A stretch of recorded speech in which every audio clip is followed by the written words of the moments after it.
Let's talk about door-to-door prospecting and specifically this door-to-door numbers game. So my goal in this video is simply to give you the expectations that you need to have going out in the field, walking into businesses. So let's be clear about what I'm describing here.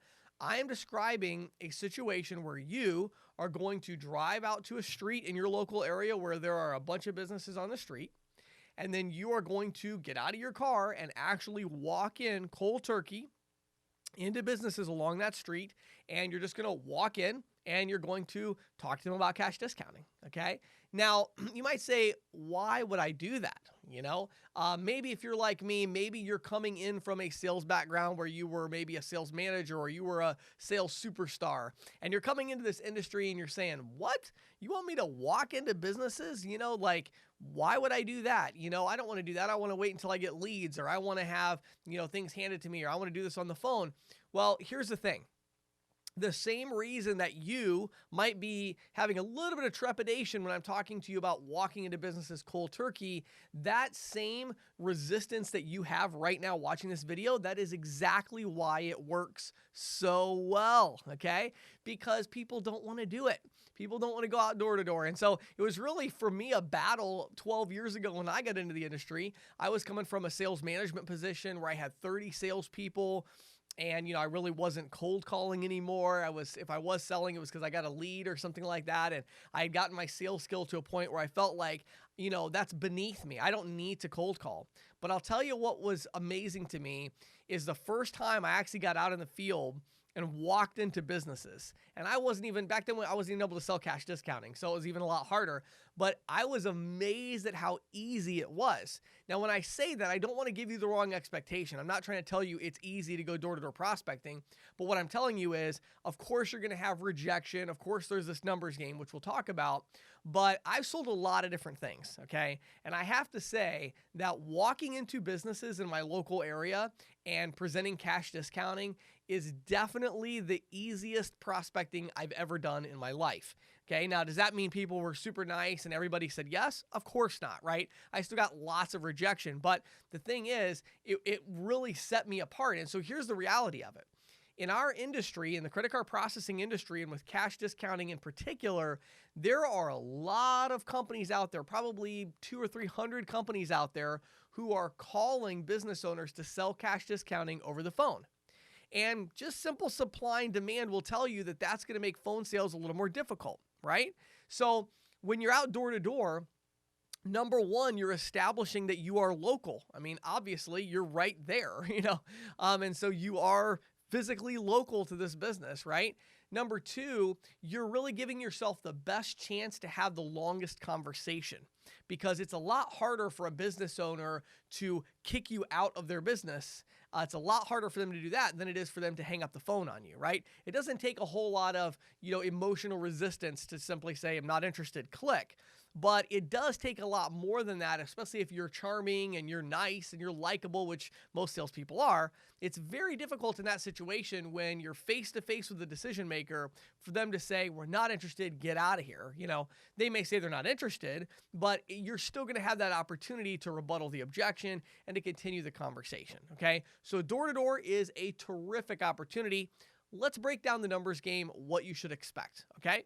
What you should expect is that it's going to take you about 1 hour to 2 hours for you to walk into 20 businesses. All right. To walk into 20 businesses is going to take you between 1 hour and 2 hours. Now, what's the difference? Well, imagine a situation where you see a mini mall. Okay. Mini malls are like my favorite thing because they're so efficient. It's like there's 20 businesses that are all in one area. I park in the parking lot on one side, I walk to all of the businesses, and then I walk back to my car, and it takes me like an hour, right? On the flip side of that, I might be in more of a rural area, and so I've got to drive, and there's maybe, 2 or 3 businesses here, and then I got to drive, half a mile, and then there's another 2 businesses, and I drive another mile, and there's 1 business. And so, more of that rural area where it's a little bit harder to find those prospects and actually get to them. And then that scenario could take you a couple of hours, okay? But it's going to take you somewhere between 1 to 2 hours to walk into 20 businesses, okay? Now, here's the cool part about it. If you walk into 20 businesses, you're probably going to interact with roughly 5 decision makers. All right. So 20 business owners, you're going to interact with 5 decision makers. All right. Out of those 5 decision makers, you're probably going to have 1 or 2 of those decision makers that show some sort of interest in continuing with the sales process. They might not say, yes, let's sign up today, but they're going to have some kind of interest in moving forward and talking more about it with you. Okay. So you've got those 1 or 2. Okay. So every day, if you walk into 20 businesses, you're going to get 5 decision makers. You're going to get 1 person who's, somewhat interested. All right. Then out of that, you're normally going to close between 30 to 50% of your interested prospects. Okay. So if you can keep consistent with a 20 businesses per day rule, you're generally going to close at least 2 or 3 deals a week once you get the ball rolling. Okay. Now, for those of you that have a lot of sales experience, I will tell you there is absolutely a lot of upside with those numbers. Okay. Me personally, when I go out in the field now, if I talk to 5 decision makers, I'm probably going to have 3 of them that are going to be interested, and I'm almost certainly going to sell 1. And so you can get to a point where you can definitely close 1 deal a day. You can also close 1 deal a day by prospecting for more than an hour or 2.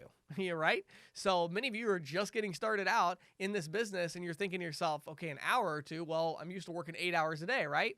Good. Okay. So prospect for 2 to 4 hours a day. Keep in mind, you're going to have follow-ups. You're going to have installations. You're going to have customer service. Administrative stuff is always a part of any salesperson's life. So you're going to have that other stuff you're going to have to do. This is like, we're talking about just the prospecting side.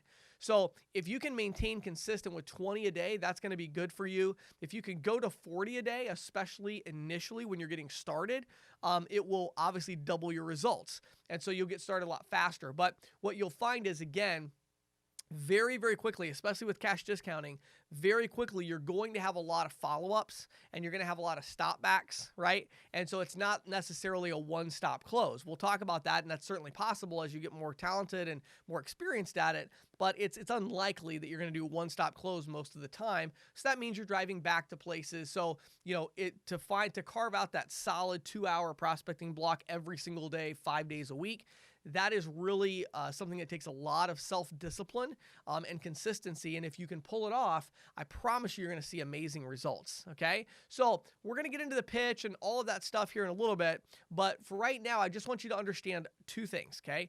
Number 1, going out door to door and walking into a business cold turkey, even though you're like, well, James, maybe you feel like that's beneath you. I don't need to do that anymore. I'm better than that.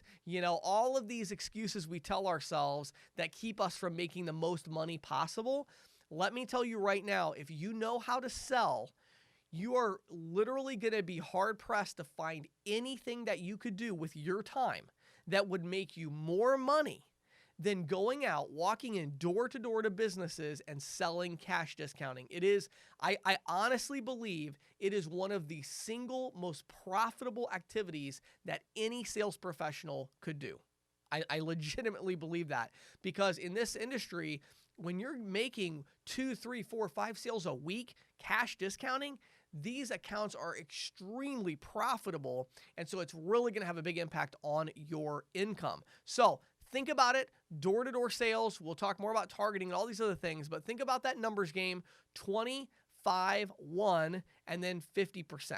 So walk into 20 businesses, talk to 5 decision makers. You're going to get at least 1 of them that's interested. And of the business owners that have a conversation with you and that are interested, you should close 30 to 50% of those businesses, which is where we get that 2 to 3 sale per week. And that's really the level that I want to get you to during this course. Obviously, after that, we want to take that march up to get to 5 deals a week or 1 per day. But to start with 25, 1, and then that 30 to 50% close rate, that gets you to a solid, consistent 2 to 3 deals per week.